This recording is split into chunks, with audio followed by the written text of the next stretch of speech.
First up, welcome to Biker Talk. I want to start by thanking our very first channel sponsor, Motorcycle Stuff, which is a boutique motorcycle gear store here in Sydney. Check them out, I'll put a link in the description to their online store. Retro style bikes have never been more popular, and pretty much every manufacturer has a retro of some description in their lineup. Triumph have more versions of the Bonneville than you can point an LED headlight at. BMW have their R9Ts, Kawasaki have stripped down their Z900 and their Z650, and even Yamaha and Honda have a retro bike on their list. But in a world where every motorcycle manufacturer is trying to do something just a little bit different, you're all individuals! Yes, we're all individuals! Moto Guzzi with their V7s and their V9s are the quiet dude in the crowd saying, I'm not.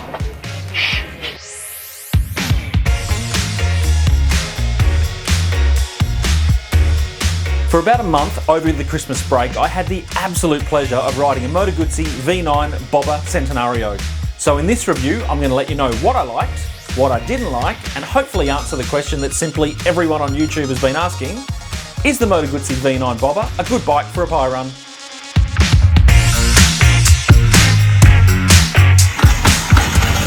Riding any Moto Guzzi is an experience, and the V9 Bobber is no different. The engine rocks and shakes and has a shaft drive which just kind of pushes you along.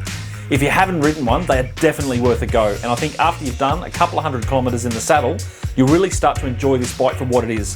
One of the coolest, if not the coolest, middleweight cruiser on the market. The revamped Moto Guzzi V9 Bobber features a brand new engine that is now Euro 5 compliant, and it's the same one that appears in the new V7 and V85 TT. It's an air-cooled 853cc transverse 90-degree V-twin that puts out 65 brake horsepower at 6,800 RPM. Maximum torque of 73 Newton meters is achieved at 5,000 RPM, and it's got a 6-speed gearbox. The frame has evolved from the previous version, and the headstock, which by the way looks fantastic, has been strengthened to increase stability and riding precision. It has rubber-mounted foot pegs that are claimed to reduce vibrations and increase comfort.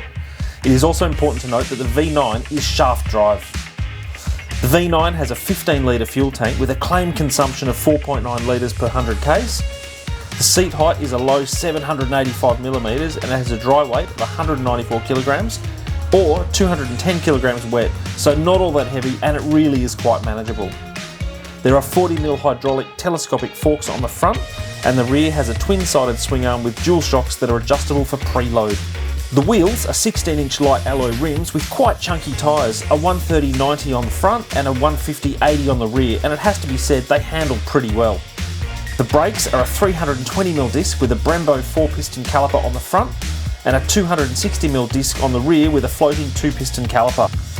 In terms of electronics, the V9 features a full LED lighting package with a very cool Mandello eagle-shaped daytime running light on the headlight. It's got an LCD dash and an adjustable traction control system which can be switched off, and it's got dual-channel ABS. Additionally, there's a USB port with the option of a multimedia system so you can connect your bike to the phone via an app. The V9 Bobber is available globally in 2 colours, Nero Essential or Essential Black, and the version that I had, Centenario, which was only being made in 2021 to commemorate 100 years of Moto Guzzi, and was based on the colour scheme of Moto Guzzi's famous 500cc 8-cylinder Grand Prix bike from the 1950s, the V8. It's worth noting that the only colour available in Australia is the Centenario. Pricing in Australia for the Centenario is $19,330 right away. So for just under 20 grand, you're getting a true Italian classic that was built in the same factory in Mandello on the shores of Lake Como that has been used by Moto Guzzi for 100 years. The short answer is heaps. Let's start with the aesthetics and the Mandello Eagle running light on the front. That is a seriously cool piece of design work. More than that, the finish on this bike is first class. The paint scheme is gorgeous. The switch gear is all quality and really easy to use.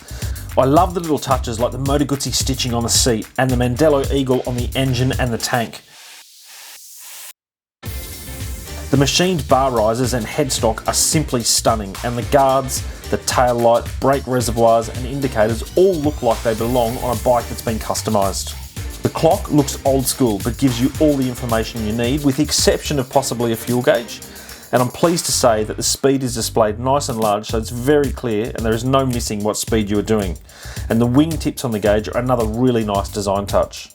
Overall, the look of the bike is great. It looks mean with those brutish tyres and blacked out parts, but the satin silver paint job on the tank blends perfectly with the green guards and panels and brown leather seat that pays homage to Moto Guzzis from the past and gives you the feeling that you're riding something really special. The flat wide drag bars give you pretty good control and they do add to the mean look of the bike. I was really surprised by those wide tyres and how well they handled, and for a bobber it was surprisingly nimble when you wanted it to be. Like all Moto Guzzis, the V9 is shaft drive, which gets a big tick from me as it means no chain maintenance. I know shaft drive adds some weight and it also adds to the cost, but I always wonder why more bikes aren't designed with shaft drives, because to me it just makes sense. The torque curve is relatively flat, and although the power figures won't blow you away on the spec sheet, the power comes on early so it's available from very low in the rev range, making it a great bike to ride at road legal speeds. The main thing that I loved about it was that it's unique. There are not too many around, and like all Moto Guzzis, it feels pretty special to ride.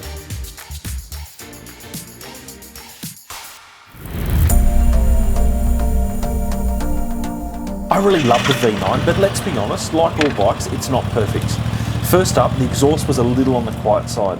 You can hear that the engine is making a great sound, but it's being restricted by the exhaust. I know there are all kinds of restrictions that manufacturers need to adhere to get bikes through emissions controls, but wouldn't it be great if a few more manufacturers came up with a great sounding stock exhaust?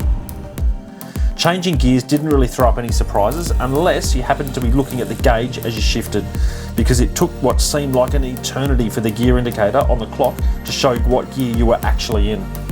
It was a little bit off-putting, but I guess that's just the quirky nature of a Moto Guzzi.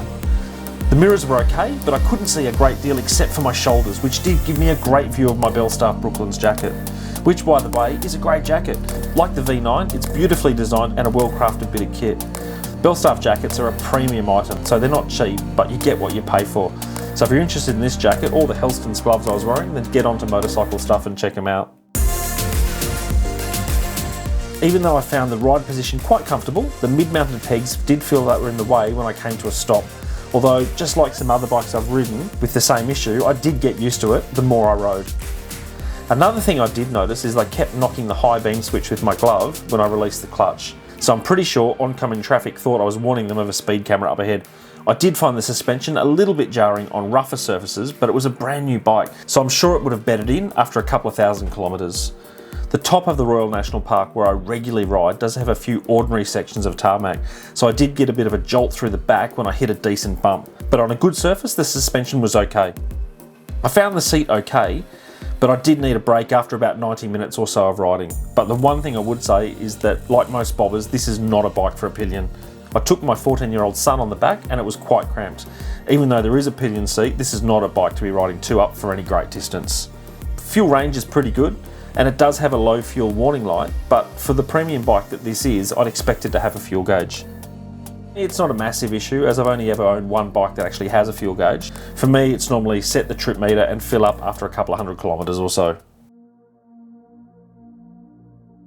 The V9 looks like a custom bike that doesn't need any customisation. It's more of a fashion statement than a mode of transport, underlined by 100 years of motorcycle history. The more I rode it, the more I wanted to ride it. When I first picked it up from Motociclo in Sydney, in St Peters, I did a short ride of about 10 minutes or so to the office, and I must admit I really wasn't quite sure what to make of it. Then I rode it home after work, which is about a 40-minute ride. After a while I actually thought, yeah, I don't mind it. A couple of days later I did a decent ride through the Royal National Park, and it was on that ride that it really clicked for me. You need to know how to ride this bike to enjoy it. Don't be in a hurry, just ride it, kick back and be cool. There is plenty of torque low down and in the mid-range, and yes, it's vibey, but it's a Moto Guzzi, and so for me, that is just charm. So, it is a good bike for a pie run, but in many ways you feel it's a bit of an occasion when you ride it. So a couple of great destinations for me were the recently renovated and reopened Imperial Hotel at Clifton on the coast, south of Sydney. I had a great cruise through some twisty road in the Royal National Park, but the bike was equally at home on the freeway on the way home. And as a bit of a contrast, I decided to head into Spice Alley in the CBD in Sydney. That ride was all about dealing with Sydney traffic, and the Moto Guzzi was fine. although some louder exhausts would have helped make some quite distracted drivers more aware of my presence on the road. If you're in Sydney, check out Spice Alley. There's pretty good choice between some casual dining restaurants as well as some Asian hawker style takeaway places. It's a lot of fun and it's become a favourite of Amber and mine when we're in the mood for some Vietnamese, Malaysian or Thai food. So to sum up the Moto Guzzi V9, it's not perfect, but what bike is? But it's such a cool bike to ride and with oh so much charm. And if riding a Moto Guzzi is good enough for Obi-Wan, well, that's pretty cool. No, not that one. Yep, that's the one. On a side note, Ewan, if you are watching, I'd love to interview you for the channel.